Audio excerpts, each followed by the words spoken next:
जो ये news plan कर रहे हैं ना, हमारे वहाँ आएंगे तो सब जूते खाएंगे। ये जो ये न्यूज प्लान कर रहे हैं ना, हमारे वहाँ आएंगे तो सब जूते खाएंगे।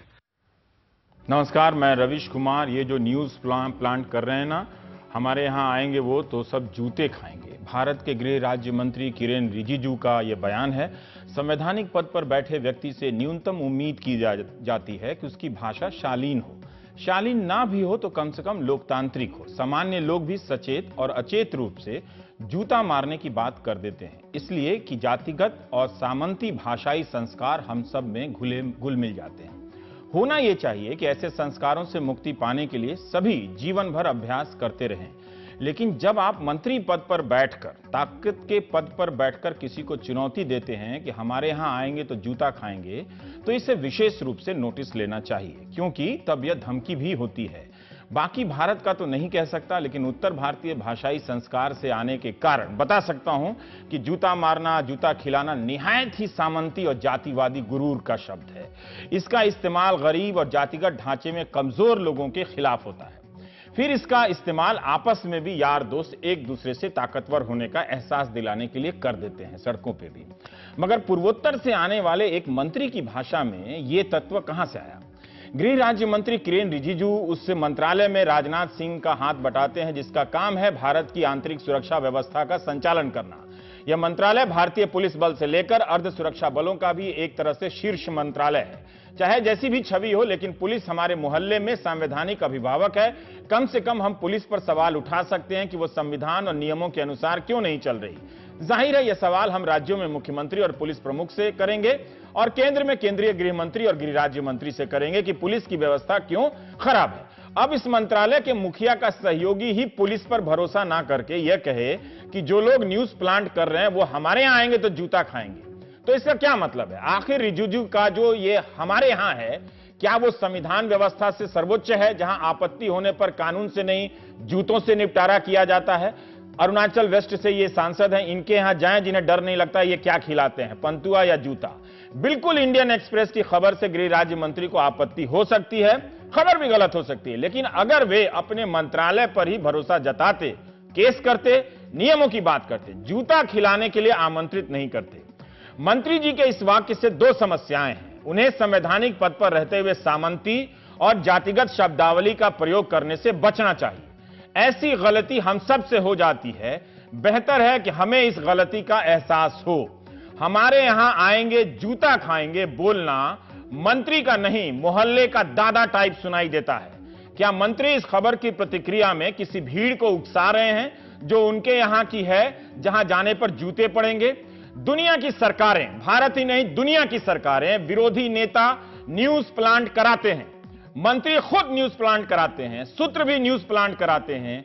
किसी भी न्यूज को आसानी से प्लांट घोषित किया जा सकता है। जरूरी नहीं कि प्लांट किया हुआ न्यूज गलत ही हो, मगर ठीक से चेक ना करें तो गलत हो सकता है। कायदे से इसकी शिकायत मंत्री जी को प्रेस काउंसिल ऑफ इंडिया में करनी चाहिए थी या फिर अखबार के संपादक से। लेकिन सवाल पूछने पर जूता खिलाने की बात क्या आप दर्शकों को ठीक लगती है? ये जो ये न्यूज प्लान कर रहे हैं ना, हमारे वहाँ आएंगे तो सब जूते खाएंगे। ये जो ये न्यूज प्लान कर रहे हैं ना, हमारे वहाँ आएंगे तो सब जूते खाएंगे। मंत्री जी इंडियन एक्सप्रेस के पत्रकार को कह रहे हैं कि उनके यहां गया तो जूता खिलाएंगे, या उसे कह रहे हैं जो न्यूज का सोर्स है। तो क्या मंत्री रिजिजू को पता है कि यह खबर कौन प्लांट करवा रहा है? अगर पता है तो भी क्या उसका तरीका जूता है? यह बात सिर्फ किरेन रिजिजू के लिए नहीं बल्कि खुद हम सब के लिए, मेरे लिए भी लागू है कि सामंती और जातिगत शब्दों से रोजाना मुक्ति का श्रम कीजिए। उम्मीद करता हूं कि मंत्री जी अफसोस जाहिर करेंगे। वो नहीं करेंगे तो उनके शीर्ष मंत्री जाहिर करेंगे, वो नहीं करेंगे तो प्रधानमंत्री भी कर सकते हैं, और नहीं तो कम से कम स्पीकर अनुरोध कर सकती हैं कि आप सांसद भी हैं, मंत्री हैं, आप कम से कम जूता खिलाने जैसे बातें ना करें। इंडियन एक्सप्रेस के पत्रकार दीप्तिमान तिवारी की खबर सोमवार को छपी और मंगलवार को। संक्षेप में बता रहा हूं कि अरुणाचल प्रदेश में North Eastern Electric Power Corporation NEEPCO है, वहां के कई अधिकारियों के खिलाफ चीफ विजिलेंस अफसर ने 129 पन्ने की रिपोर्ट भेजी। इस रिपोर्ट में चेयरमैन, प्रबंध निदेशक और सब कॉन्ट्रैक्टर यानी हिंदी में ठेकेदार पर 450 करोड़ के घोटाले में कथित रूप से शामिल होने का आरोप है। एक सब कॉन्ट्रैक्टर जिन्हें किरेन रिजिजू के रिश्ते का भाई बताया जाता है, उस पर स्कूटर, कार और बाइक से पत्थर के टुकड़े की ढुलाई की रसीद देकर ट्रक से ढुलाई का बिल बनाने का आरोप है। यह रिपोर्ट जुलाई महीने में ही केंद्रीय ऊर्जा मंत्रालय, केंद्रीय सतर्कता आयुक्त और सीबीआई को भेजी गई। सीबीआई ने तफ्तीश भी की, लेकिन एफआईआर नहीं हुई। मगर रिपोर्ट तैयार करने वाले गुजरात काडर के आईपीएस अफसर सतीश वर्मा का वहां से तबादला हो गया। निपको ने ठेकेदार का पेमेंट रोक दिया तो एक्सप्रेस के दावे के अनुसार 4 नवंबर 2015 यानी इस साल की नोटबंदी के ठीक एक साल पहले किरण रिजिजू ने ऊर्जा मंत्रालय को पत्र लिखा कि ठेकेदार का पेमेंट कर दिया जाए। कांग्रेस पार्टी ने मंगलवार को एक प्रेस कॉन्फ्रेंस में ऑडियो रिकॉर्डिंग भी पेश की, जिसमें मंत्री जी के ये भाई जो है सतीश वर्मा को फोन पर दिलासा दे रहे हैं कि भैया आपकी मदद कर देंगे वगैरह वगैरह। इस खबर को आप विस्तार से इंडियन एक्सप्रेस की साइट पर देख सकते हैं, हमने सार ही बताया। भारतीय समाज में मुमकिन है कि रिश्तेदार और भाई किसी के नाम का दुरुपयोग करते हैं, यह भी समझना चाहिए। लेकिन उस भाई की कंपनी के पेमेंट के लिए गृह राज्य मंत्री ने ऊर्जा मंत्रालय को पत्र क्यों लिखा? राजनीतिक आरोपों की समस्या यह है कि कभी अंजाम तक ठीक से पहुंचते नहीं। गृह राज्य मंत्री किरण रिजिजू और पावर मंत्री पीयूष गोयल ने इस खबर का खंडन कर दिया है। ये आप सुन लीजिए।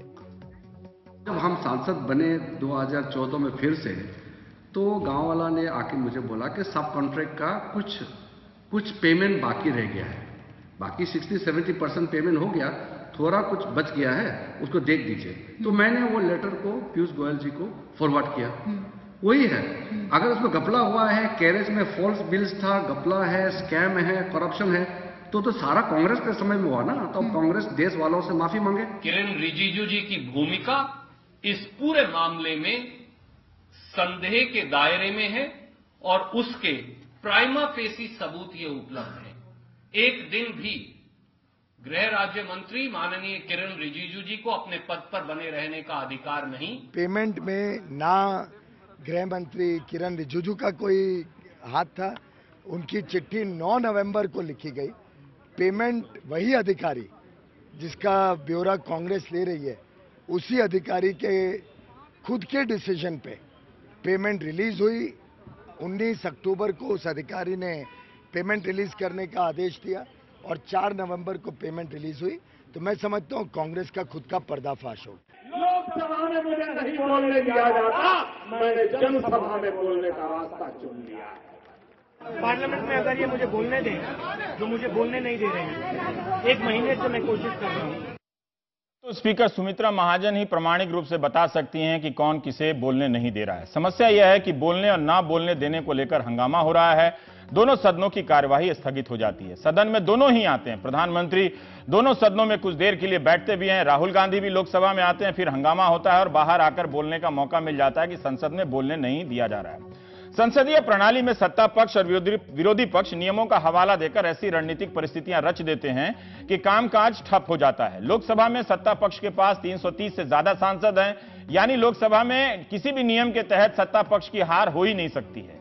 राज्यसभा में जरूर विरोधी दल भारी पड़ते हैं, मगर विरोधी खेमे में भी सभी विरोधियों के साथ नहीं है, कुछ सरकार के साथ भी हैं। अगर इन दोनों ही गणमान्य हस्तियों को ऐतराज ना हो तो क्या हम प्राइम टाइम में आमंत्रित करने की गुस्ताखी कर सकते हैं दोनों को ही? नोटबंदी का मौसम है, इसलिए धारक और दर्शक दोनों को वचन देता हूं कि एक बार भी ब्रेकिंग न्यूज नहीं चलाऊंगा, एक बार भी इंडिया का पहला शो नहीं कहूंगा और कभी भी वर्ल्ड एक्सक्लूसिव नहीं कहूंगा। सबको बारी बारी से कहने का मौका दूंगा, सामान्य रूप से बिना किसी उत्तेजना के सुचिंतित बहस कराने का प्रयास करूंगा। क्या सिर्फ राहुल गांधी को बोलने नहीं दिया जा रहा है? क्या बाकी विपक्ष की भी यही शिकायत है? क्या प्रधानमंत्री के अलावा भी किसी सांसद ने कहा है कि उन्हें बोलने नहीं दिया जा रहा? राहुल गांधी बार बार को भी यह भी कहना चाहिए कि वो किस नियम और शर्त के साथ बहस चाहते हैं। बोलने नहीं दिया जा रहा से सारी बातें स्पष्ट नहीं हो रही हैं। वित्त मंत्री जेटली ने कहा कि प्रधानमंत्री बहस में रहेंगे, लेकिन उनकी जिम्मेदारियां कुछ और भी हैं, इसलिए पूरे समय नहीं रहेंगे। बीजेपी भी कह रही कि प्रधानमंत्री चर्चा में बोलने के लिए तैयार है, लेकिन विपक्ष नहीं बोलने दे रहा। बहरहाल राहुल गांधी ने प्रधानमंत्री के बारे में जो कहा है, अब उन पर जिम्मेदारी बनती है कि वे संसद में नहीं तो कम से कम पब्लिक में आकर बोलें कि क्या ऐसे सबूत हैं जिनके आधार पर वे निजी रूप से प्रधानमंत्री पर भ्रष्टाचार में शामिल होने का आरोप लगा रहे हैं। The Prime Minister, read my lips, the Prime Minister is personally terrified with the information that I have, that we have with us. He is. It is personal corruption of the Prime Minister. It is personal corruption of the Prime Minister that we have detailed information on. नहीं सुनिए, प्रधानमंत्री के बारे में भ्रष्टाचार का personal information हम सबके पास है, हम उसको रखना चाहते हैं, हमें प्रधानमंत्री रखने नहीं दे रहे हैं। मुझे तो आश्चर्य लगा कि मोदी जी की सरकार देश बदलने में हम जुटे हैं। हम देश बदलना, अच्छे के लिए देश बदलना चाहते हैं और ये नोट बदलने में लगे हैं। नोट बदल रहे, यही धंधा कर रहे। पूरा जो रोज आ रहा है ना, तो इसका पर्दाफाश अब हो गया। बेहद अफसोस की बात है कि नोटबंदी जैसे ऐतिहासिक मसले पर संसद में पर्याप्त चर्चा नहीं हुई। शुरुआती चर्चा के बाद हंगामा ही होता रहा, जबकि इससे जुड़ी परिस्थितियां और दावे लगातार बदल रहे हैं। राहुल गांधी ने जब करारा हमला करते हैं, विपक्ष भी करारा हमला कर देता है, हम लोग भी सुपर लगा देते हैं कि करारा करारा सरारा गरारा हो रहा है। तो हम इस पर बात करेंगे, लेकिन ये ध्यान में रखिएगा कि पिछले दिनों, मतलब मानसून सत्र में ही संसद में लोकसभा की उत्पादकता जो है 101% है और राज्यसभा की उत्पादकता प्रोडक्टिविटी 98% है। ये पीआरएस लेजिस्लेटिव रिसर्च की जानकारी है। आपको अगर संसदीय प्रणाली से संबंधित कोई जानकारी है तो आप वहां जाकर देख सकते हैं, हम लोग भी वहीं से जानकारी लेते हैं। तो हम इस पर बात करेंगे कि क्यों ऐसा होता है कि कभी बिल्कुल ठीक ठीक चलने लगता है और एकदम गतिरोध आ जाता है और बातचीत नहीं होती है। तो स्मिता गुप्ता हमारे साथ, एसोसिएट एडिटर द हिंदू, और चक्षु रॉय साहब हैं, पीआरएस लेजिस्लेटिव के ही हैं। तो स्मिता, मैं ये जानना चाहता हूं कि क्या आप हमारे दर्शकों को बता सकती हैं कि ये दोनों ही ताकतवर लोग हैं और दोनों ही निरीह की तरह शिकायत कर रहे हैं कि उन्हें बोलने नहीं दिया जा रहा है। गलती किसकी है और स्पीकर की क्या भूमिका है इसमें? देखिए, इसमें दोनों का दोष है, मगर मैं मानती हूं कि सरकार और जो सरकार के पार्लियामेंट्री फ्लोर मैनेजर्स हैं उनका ज्यादा दोष है इसमें, क्योंकि सरकार का ही ज्यादा जिम्मेदारी होता है कि पार्लियामेंट ठीक तरह से फंक्शन करे और वहाँ ठीक तरह से लेजिस्लेटिव, बिजनेस, ऑपोजिशन जो डिबेट्स चाहते हैं वो सब हो। यदि हम इस विषय को ले, ये जो नोटबंदी वाला मामला है, विपक्ष ने ये कहा था कि लोकसभा में वो चाहते हैं कि इस तरीके का डिस्कशन हो जिसमें एक वोट लिया जाए अंत में जी। तो और विपक्ष का कहना था कि जबकि सरकार के पास पूरा मेजॉरिटी है, वो क्यों कतार रहे हैं इससे। और बीजेपी के अंदरूनी जो सोर्सेज हैं वो भी ये कह रहे हैं कि इनको मान लेना चाहिए था, क्योंकि वो तो जीत जाते। एक ही चीज पे उनको थोड़ा डर था कि उस जो मोशन था उस पे एक सेंसर का एलिमेंट था, तो उस पे वो नेगोशिएट करके, विपक्ष के साथ नेगोशिएट करके ऐसा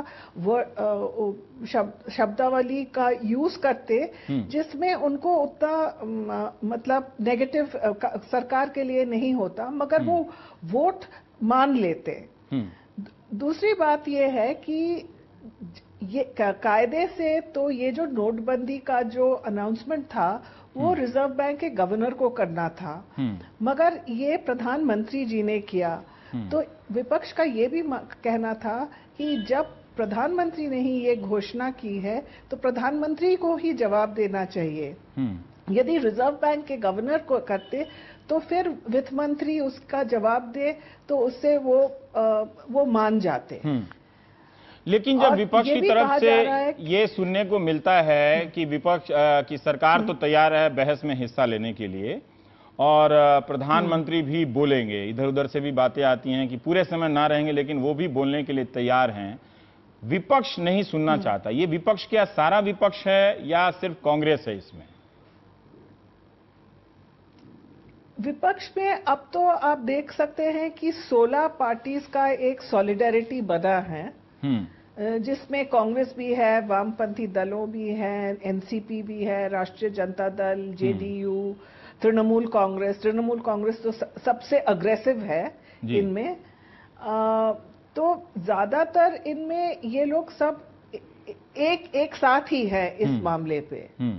जो बीच के जो पार्टीज हैं जो इक्विडिस्टेंट हैं वो उनका रवैया अलग है, मगर ये डिस्कशन हो भी सकता था। जैसे राहुल गांधी ने कहा था कि वो स्पीच वो लोकसभा में बोलना चाहते थे, तब उन्होंने कांग्रेस पार्टी ने ये भी मान लिया था कि ठीक है किसी भी रूल्स के अंदर कर दो, मगर तब सरकार नहीं माना। एक चीज कहा जा रहा है कि जो सरकार की पार्लियामेंट्री मैनेजर्स उन पर यदि छोड़ दिया जाता तो शायद कुछ बन सकता था, मगर ऊपर से उनका जो था कि you must not accept concede anything that the opposition wants. क्योंकि पहले भी हुआ है, पहले साल जब 2014 में जब ये सरकार आई थी, आपको याद होगा कि प्रधानमंत्री एक बार आए थे, उनके कई मंत्रियों ने अनाप शनाप कह दिया था, और फिर प्रधानमंत्री अपॉलॉजी नहीं मगर एक एक्सप्लेनेशन उन्होंने दिया था पार्लियामेंट में, मगर फिर भी ऑपोजिशन उसको माना नहीं था। उसके बाद नरेंद्र मोदी जी को लगा कि मेरी बात नहीं मानी जाएगी, और उनको वो अपने को अपमानित समझे थे, तो इसलिए उनका जो तरीका रहा है कि पब्लिक रैलीज में जाकर जो भी कहना है कह लो। चक्षु साहब, मैं ये जानना चाहता हूं कि थोड़ा जटिल मामला है, लेकिन नोटबंदी इससे तो हर किसी का मतदाता प्रभावित है अगर देखा जाए तो क्या ये संसदीय नियमों से ही एक तरह से बंधा रहना चाहिए? अगर ये राष्ट्रीय मसला है, इस वक्त चर्चा होनी चाहिए, तो क्या कोई और दुनिया के किसी लोकतंत्र में या पार्लियामेंट्री सिस्टम में कोई ऐसी व्यवस्था है कि कोई मसला विपक्ष और सत्ता के बीच में फंसकर ना रह जाए? मतलब वो सदन की भी प्रॉपर्टी हो सकती है ना वो। बिल्कुल रविश, ये बात एकदम सही है कि कुछ डिस्कशन, मुझे तो लगता है कि एक डिस्कशन होना चाहिए, और मुझे ये भी लग रहा है कि विपक्ष जो पहले कोई हफ्तों में ज्यादा अग्रेसिव रहा है, अब उनको लग रहा है कि अब उनको अपनी बात रखने का जगह नहीं मिल रहा है। यदि एक पूरा डिबेट हो तो वो जो मसले वो सामने। जी स्मिता जी, मेरा ये सवाल हमारे साथ स्टूडियो में चक्षु रॉय साहब हैं, पीआरएस लेजिस्लेटिव के, उनसे भी पूछ रहा हूँ। जी हाँ रविश, दो तीन चीजें हैं। एक ये है कि अलग अलग देशों में जो विधायिका की नियमावली है वो राजनीतिक जो चेंजेस आते हैं उसके साथ कीप अप कर पाती है। अच्छा, हमारी जो रूल्स और प्रोसीजर हैं संसद के वो काफी सालों से बदले नहीं। मैं 3 बिंदुओं पर बात करना चाहता हूँ। पहला, ये बात कही जा रही है कि भाई हमारे जो प्रधानमंत्री हैं वो हाउस में आके जवाब क्यों नहीं देते या बात क्यों नहीं कर रहे हैं। तो ब्रिटेन में क्या किया जाता है हाउस ऑफ कॉमन्स में कि एक प्रधानमंत्री का प्रश्नकाल रखा जाता है जो बुधवार को होता है। 1 घंटे के लिए प्रधानमंत्री हाउस में आते हैं और हाउस में सभी के क्वेश्चंस लेते हैं और उनका जवाब देते हैं। हमारे यहाँ पे जो ये है वो है, हमारे यहाँ पे ये है कि पीएमओ का क्वेश्चन आवर होता है, और यूजुअली उसमें जो पीएमओ के जो क्वेश्चन लगते हैं, एक आध क्वेश्चन होते हैं, और उसका जवाब उसके मंत्री के मिनिस्टर ऑफ स्टेट देते हैं। तो वो जो विधायिका का अंकुश रखने का काम है जो कि कार्यपालिका पर होता है वो नहीं हो पाता। तो एक बदलाव शायद यह आ सकता है जिसमें शायद हो सकता है कि फिर जो विपक्ष है उसकी ये डिमांड ना रह जाए कि भाई प्रधानमंत्री उतना नहीं आते हैं, नहीं बात कर सकते हैं, बट हमारे यहाँ पे ये नहीं होता है। पहली चीज। लेकिन यहाँ पे कोई दिन तय है हमारे भी संसद में जिसमें प्रधानमंत्री को रहना पड़ता है? नहीं है, थर्सडे। हाँ, वो थर्सडे इसलिए तय है क्योंकि उस दिन पीएमओ के क्वेश्चन लगते हैं, इसलिए। लेकिन उसका जवाब प्रधानमंत्री दें ये जरूरी नहीं। ये जरूरी, ठीक है। अच्छा, दूसरा ये कि किस चीज पर वोट हो और किस चीज पर वोट ना हो। ठीक है, हमारे यहाँ पे 2-3 चीजें बधी हुई हैं जिस पर कि डिवीजन होता है, बाकी सब वॉइस वोट से पास हो जाता है, चाहे वो मोशन हो चाहे वो बिल हो। ठीक है।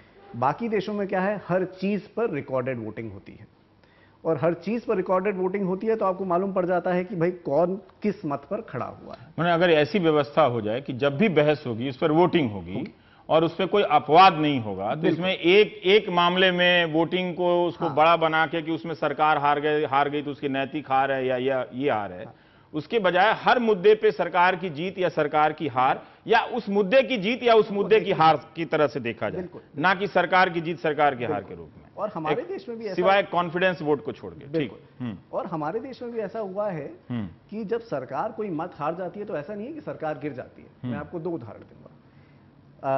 प्रेसिडेंट का जो अभिभाषण था उस पर एक मोशन ऑफ थैंक्स होता है। उसमें राज्यसभा में 2-3 अमेंडमेंट ऐसे थे जिसमें सरकार वोट हार गई थी। ठीक है, सरकार नहीं गिरी। मुझे याद है यूपीए 2 के समय पर मनमोहन सिंह जी की सरकार थी, और जब लोकपाल का विधेयक पास हो रहा था तो उसमें एक संवैधानिक संशोधन लाया जा रहा था। सरकार वो संवैधानिक संशोधन हार गई थी, सरकार तब भी नहीं गिरी थी।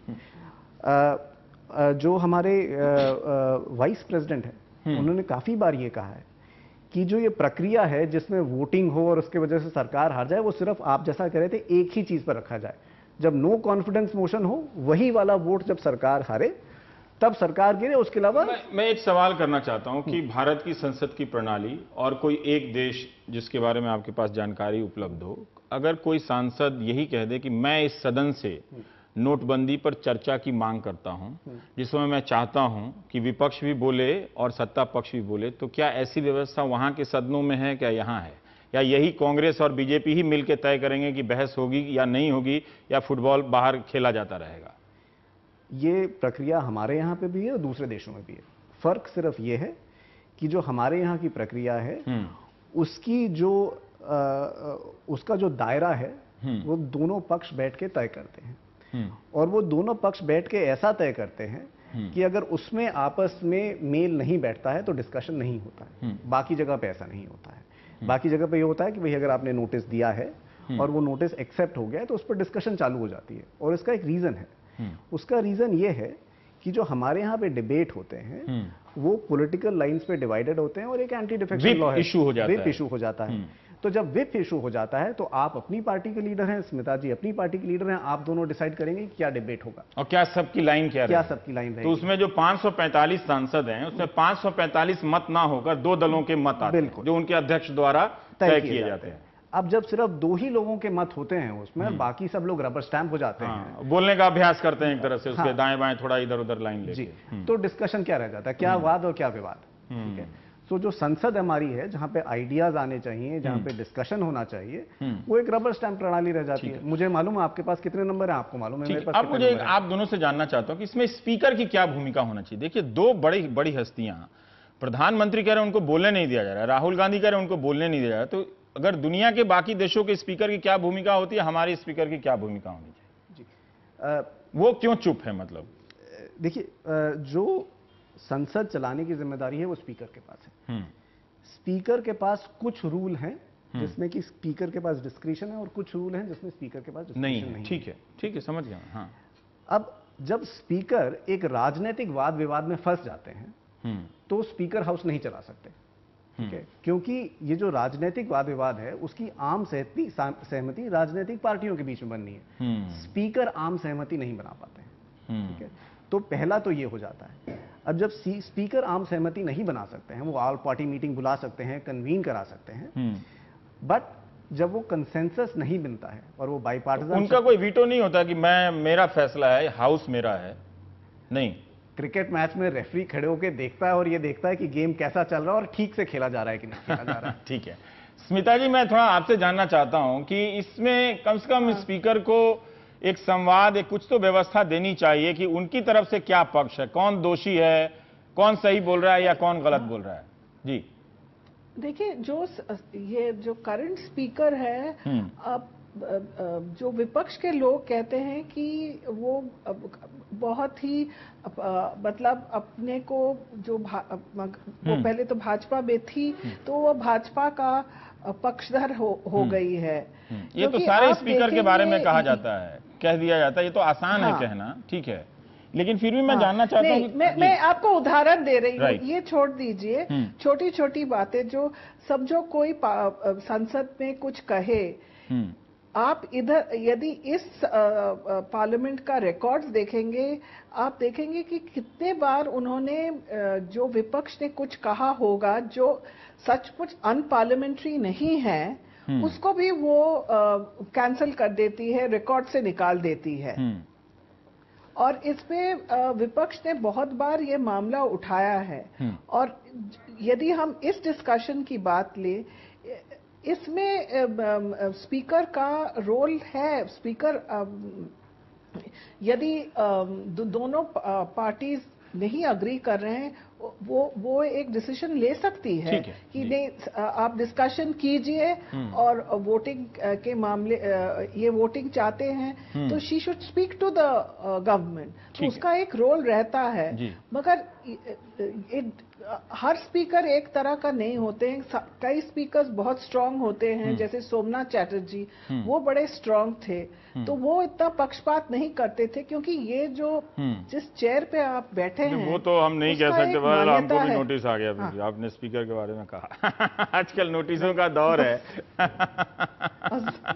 जी जी रवि जी, मैं स्मिता जी की एक आध चीजों मैं आपकी बात का खंडन करता हूँ स्मिता जी। हाँ मैं स्मिता जी की एक आध बातों से सहमत नहीं हूँ। एक चीज ये है कि जो स्पीकर का दायरा है वो बहुत सीमित होता है, होना भी चाहिए और होना भी चाहिए। उस सीमित दायरे में स्पीकर ये ना डिटरमिन करे कि जो चर्चा है उसका क्या शेप। पर सर, नोटबंदी से लोग तबाह हैं, बहुत लोग खुश भी हैं, उत्साहित भी हैं, आशंकित भी हैं, तो उस पर बहस नहीं होनी चाहिए। नहीं, बिल्कुल होनी चाहिए, बिल्कुल होनी चाहिए। मैं ये संसद की सामूहिक विफलता नहीं है कि इतने बड़े मसले पर आपने देश का ब्रेक लगाया और उस पर चर्चा ही ना हुआ। और ये आपने जो वर्ड इस्तेमाल किया है वो सामूहिक, ठीक है, और उस सामूहिक में स्पीकर भी आते हैं, दोनों प्रधानमंत्री भी आते हैं और विपक्षी लोग आते हैं। ठीक है, ठीक है। तो जब स्मिता जी थोड़ी देर पहले ये कह रही थी कि जो हाउस चलाने की जिम्मेदारी है वो सरकार की है, अब सरकार की जिम्मेदारी उस सेंस में होती है जब गवर्नमेंट बिजनेस पास कराना है। ज्यादा ठीक है, ज्यादा। एक तरह से बहुत बहुत शुक्रिया। कम से कम हम सोचें बार बार जब भी ऐसा मौका आता है, ये विप से छुटकारा मिल जाए सांसदों को, तो व्यक्तिगत रूप से मुझे भी खुशी होगी कि कम से कम देखना चाहते हैं कि हमारे सांसद जो हैं सभी दलों के, वो विप से मुक्त होकर किसी भी मुद्दे पर वोट करें, तो लगेगा कि संसद का अपना कोई मत है।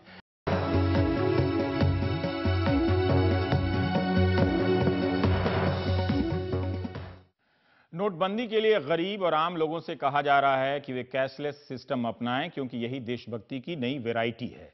बहुत लोग अपना भी रहे हैं, जरूरी है कि इसे सब अपनाएं। जैसे अगर युवा छात्र जीवन से ही कैशलेस अपनाएं तो देश को आगे चलकर फायदा हो सकता है। मगर वे जिन मकानों में किराए पर रहते हैं, उनके मकान मालिक इन युवाओं को देशभक्त नहीं होने दे रहे हैं। मतलब कैश में ही किराया मांग रहे हैं, कैशलेस किराया नहीं ले रहे हैं। अगर छात्र अपनी तरफ से ईमानदार हो भी जाए तो क्या वो मजबूर नहीं किया जा रहा है कि वो कैश में किराया देकर देशद्रोही बन रहा है, उसका इस्तेमाल काला धन बनाने में हो रहा है। वित्त मंत्री को भी बताना चाहिए कि वे ऐसे मकान मालिकों से चेक से किराया लेने के लिए कैसे प्रेरित करेंगे, ताकि छात्र अपने पैसे के एक एक हिस्से को काला धन ना बनने दें। दिल्ली में बड़ी संख्या में छात्र बता रहे हैं कि मकान मालिक अकाउंट नंबर ही नहीं बता रहे हैं, बल्कि कह रहे हैं कि 2 महीने बाद दे देना, लेकिन कैश में देना। कैशलेस सिखाने निकले राजनेता और सांसदों से अपील है कि वे मकान मालिकों को भी सिखाने जाएं कि कैसे बिना नोट के किराया लिया जा सकता है। एक सुझाव दे रहा हूं, परिमल की रिपोर्ट देखिए। नोटबंदी के इस दौर में आज बात छात्र और उनको छत देने वाले मकान मालिकों की। मकान मालिक को किराया कैश में चाहिए, ऐसे में छात्रों को समझौता पढ़ाई से करना पड़ रहा है। तो छात्रों की कहानी उन्हीं की जुबानी। दक्षिणी दिल्ली में आईआईटी और जेएनयू से लगा कटवारिया सराय इलाका। यहां लगभग हर घर में देश भर से आए छात्रों का बसेरा है। कोई आईएएस बनने का ख्वाब लिए आया है तो कोई बड़ा पत्रकार या इंजीनियर। लेकिन इन दिनों ये छात्र अपने सपनों के पीछे कम, एटीएम और मकान मालिकों के पीछे ज्यादा भाग रहे हैं। किराया कैश में जो देना है वो भी नए नोटों में। रूम का रेंट एटलीस्ट 6000 होता है और 6000 मीन्स और कैश डिस्पेंस हो रहा है 2000 एक बार में। और कैश निकालना आज के टाइम पे एक सबसे बड़ी जंग है मार्केट में कि कैश निकालना, और एक बार में 2000 रुपये, वो भी मतलब आपको अल्टीमेटली 3 बार तो जाना ही है एटीएम कैश निकालने के लिए, और किस बार निकलेगा आपका वो सर्टेन नहीं है। हाँ, लैंडलॉर्ड को चाहिए कैश में पैसा और हमारे पास कैश है नहीं, और इलेक्ट्रॉनिक फंड ट्रांसफर वो ले नहीं रहे हैं, तो अब कैश निकालना हमारे लिए एक जंग ही हो गया है। लेकिन उन लोग चाहते हैं कि मेरे को टोटल जो अमाउंट है कैश में है। उन लोग अगर जैसे कहते हैं, जैसे अभी कैश का प्रॉब्लम चल रहा है, हम कहते हैं आप मेरे को अपना अकाउंट नंबर दे दो, हम डायरेक्ट आपको अकाउंट में डिपॉजिट कर देते हैं। तो वो अकाउंट नंबर देने से मतलब एक्सक्यूज देने लगते हैं, तो अल्टीमेटली हम लोग को एटीएम से ही निकालना पड़ता है। आप जान रहे हैं इतने लंबी लंबी लाइनें 2 घंटे 3 घंटे वेस्ट होते हैं। अभी मेरा 18 तारीख से यूपी जुडिशरी का मेंस है, और अभी मैं सुबह 9:30 से लाइन में खड़ा था, अभी फ्री होकर आया हूँ। खाना भी नहीं खाया सुबह से, और पढ़ाई की तो भूल। कितने घंटे लाइन में रहे? 5.5 घंटे करीब। और भैया खाना भी नहीं खाया और पढ़ाई की तो भूल ही जाइए। कटवारिया सराय के बाद हम दिल्ली यूनिवर्सिटी के नॉर्थ कैंपस के पास मुखर्जी नगर इलाके और बत्रा सिनेमा हॉल के आसपास गए। यहाँ भी हजारों छात्र किराए पर रहते हैं। और सबका वही दुखड़ा है। वो ये बोल रहे हैं कि उनको जो किराया है वो कैश में ही चाहिए, ठीक है, और बिल्कुल अकाउंट में लेने के लिए भी तैयार नहीं है, चेक भी लेने के लिए तैयार नहीं है, और डायरेक्टली यही बोल रहे हैं कि अगर हम लेंगे तो हमें टैक्स देना पड़ेगा, तो आप हमको जो किराया है वो कैश में दीजिए। और हम लोग के साथ दिक्कत ये है कि लगातार क्लासेस रहती है, रोज़ इतना लाइन में लग करके पैसे निकाल नहीं सकते। सर मैंने सर कहा कि मैं आपके अकाउंट में ट्रांसफ़र कर देता हूँ पैसा, तो बोले हैं कि नहीं कैश में दीजिए मुझे आप, तो कैश मांग रहे हैं, तो ये समस्याएं सर चल रही हैं आजकल उसके। तो कैसे मैनेज करेंगे सर मैंने कैश अरेंज किया था उसके लिए फिर। कुछ एटीएम से ट्राई कर रहे हैं विड्रॉ करने के लिए, कुछ ज़्यादा टाइम मांग रहे हैं, बाकी घर जाके कैश लेके आ रहे हैं घर से और वो पेमेंट कर रहे हैं, ऐसे ही हो रहा है। समय दिया है सर, थोड़ा दिया है, लेकिन मांग कैश ही रहे हैं, वो भी नई करेंसी, पुरानी भी नहीं ले रहे। मतलब मैंने उससे बोला मेरे पास अभी कैश नहीं है, तो बोले अगले महीने आप दीजिएगा पर कैश में दीजिएगा। तो अब नेक्स्ट जो हमारा रेंट ड्यू हो गया है, तो हम लोग अपनी कोचिंग छोड़ के लाइन लगाते हैं एटीएम से, तो कैश निकालते हैं फिर देते हैं उनको। मैंने 2 महीने का रेंट नहीं दिया, मतलब उनकी तरफ से ये प्रेशर है कि मतलब कैश में ही दिया जाए, और कहीं से कैश मिल नहीं रहा हम लोग को। एटीएम में भी जाने पे 2000 लिमिट है, जबकि उसकी लिमिट बढ़नी चाहिए थी। दरअसल अधिकतर मकान मालिकों को पुरानी आदत पड़ी हुई है महीने की शुरुआत में ही कैश में किराया लेने की। ये कमाई आयकर विभाग से भी छुप जाती है और मकान मालिक की जेब भी मोटी हो जाती है। लेकिन इन दिनों कुछ मकान मालिक 2 महीने तक इंतजार करने को भी तैयार हो गए हैं। उन्हें किराया नए नोटों में ही चाहिए, इलेक्ट्रॉनिक ट्रांसफर और चेक से लेने को तैयार नहीं, चाहे मोदी जी जो कहते रहें। एक तरफ कोशिश काला धन रोकने की है, तो दूसरी तरफ किराया कैश में लेकर सरकारी रिकॉर्ड में आने से बचा जा रहा है। नई दिल्ली से Parimal Kumar, NDTV India.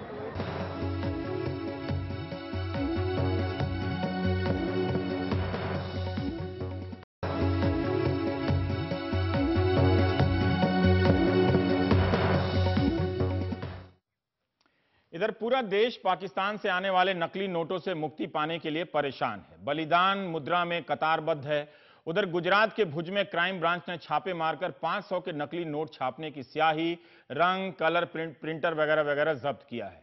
Police ने दिनेश चौहान और भचुमा जाडेजा नाम के 2 प्रतिभाशाली युवकों को कथित रूप से नकली नोट बनाने के आरोप में गिरफ्तार किया है। दूसरी तरफ नए नोटों का भी रंग बदलने लगा है। नए नोटों का आगमन हुआ था काले को सफेद करने के लिए, लेकिन काले को काला करने में भी नए नोट काला हुए जा रहे हैं।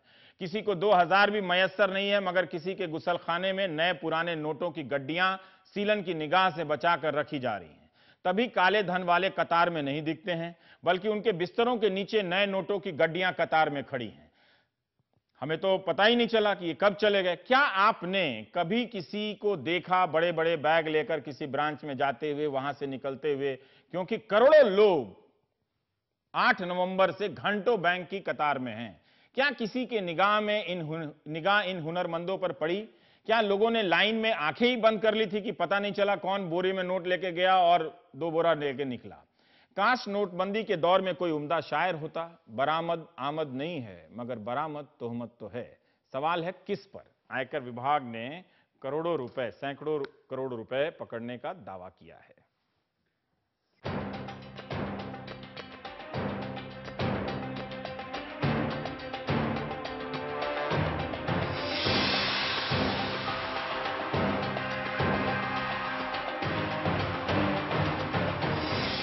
उत्तरी बेंगलुरु के यशवंतपुरा के एक अपार्टमेंट में छापा। 2,89,00,000 रुपए के नोट बरामद, जिनमें 2.25 करोड़ रुपए कीमत के 2,000 रुपए के नए नोट थे। एक बूढ़ी महिला यहां 2 कुत्तों के साथ रहती थी।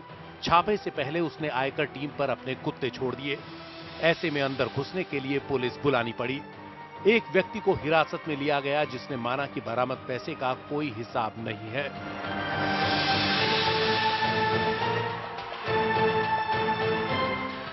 दिल्ली के करोल बाग का तक्ष इन होटल।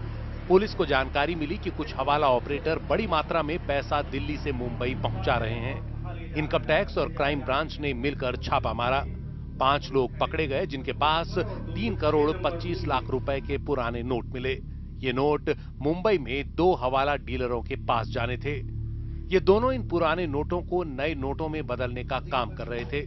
नोटबंदी के बाद से अब तक 4-5 बार मुंबई पैसा भेज चुके थे।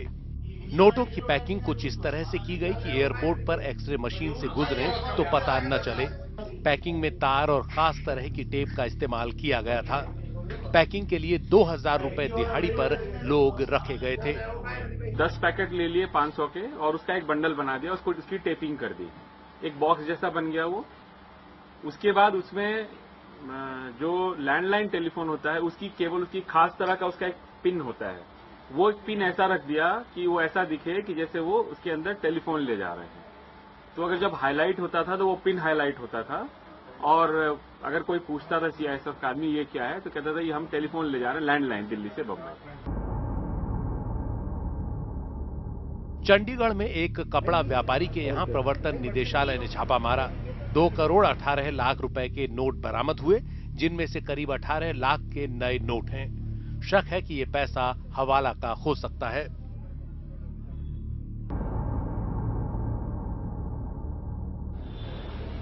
महाराष्ट्र के ठाणे में पुलिस की क्राइम ब्रांच ने 3 व्यापारियों को गिरफ्तार किया।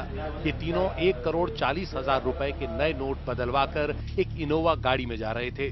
पुलिस ने गाड़ी रुकवाकर नोट जब्त कर लिए। गौरव, सुरेश पिचा, चिंतन रामबिया और हरीश राउत, ये 3 लोगों को जो है थाने क्राइम ब्रांच ने इंक्वायरी के लिए ताबे में लिया है। उनके पास इंक्वायरी करते हुए हमको 1 करोड़ और 40 हजार रुपए इतने की नई कैश, सभी कैश जो है 2000 रुपए की करेंसी में मिली है। उसमें से सिर्फ 2000 रुपए जो है ये 500 के डिनोमिनेशन में, बाकी अदरवाइज पूरी की पूरी नई करेंसी 2000 रुपए की इसमें है। जब बैंक से बहुत कम मात्रा में जब पैसा डिस्ट्रीब्यूट हो रहा है, तब इतना पैसा इनके पास मिल के आना ये जो है बड़ी आश्चर्य की और चिंताजनक विषय है। तो इसमें जो है पुलिस इंक्वायरी कर रही है। हैदराबाद में भी आयकर विभाग ने 52 लाख रुपए जब्त किए, वो भी 2000 रुपए की गड्डियों की शक्ल में। गुजरात के वडोदरा में 20 लाख रुपए बरामद किए गए, इनमें से 13 लाख रुपए नए नोटों में थे। मध्य प्रदेश के बालाघाट में 15 लाख 40 हजार रुपए बरामद हुए, वो भी नई करेंसी में। गोवा के केलंगुट बीच से पुलिस ने 3 लोगों को गिरफ्तार किया। इन सभी से 24 लाख रुपए कीमत के नए नोट बरामद किए गए।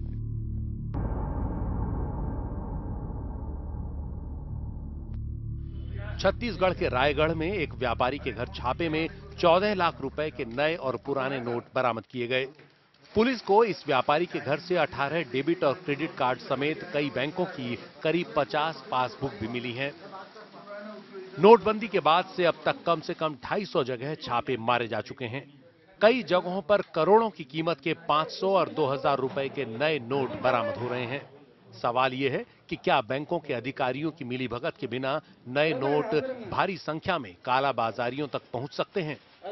ऐसे ही एक मामले में रिजर्व बैंक का एक अधिकारी भी गिरफ्तार हो चुका है। कई और बैंकों के अधिकारियों को भी पुलिस ने गिरफ्तार किया है। इंडियन बैंकिंग एसोसिएशन के प्रमुख राजीव ऋषि ने कहा कि ऐसे अधिकारियों को बख्शा नहीं जाएगा। जो भी लोग इस तरह के कामों में पाए जाएंगे कि उन्होंने ये कोई गलत काम किया है, तो strict action will be taken. वो law of the country face करेंगे, वो हमारे सर्विस रूल्स की रेगुलेशंस में जो भी है वो उसको फेस करेंगे।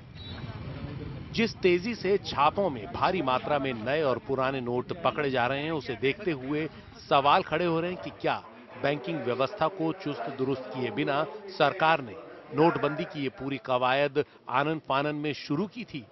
और अगर ऐसा हुआ तो ये देश भर में कतारों में खड़े लाखों लोगों के साथ क्या धोखा नहीं है? Bureau report, NDTV India.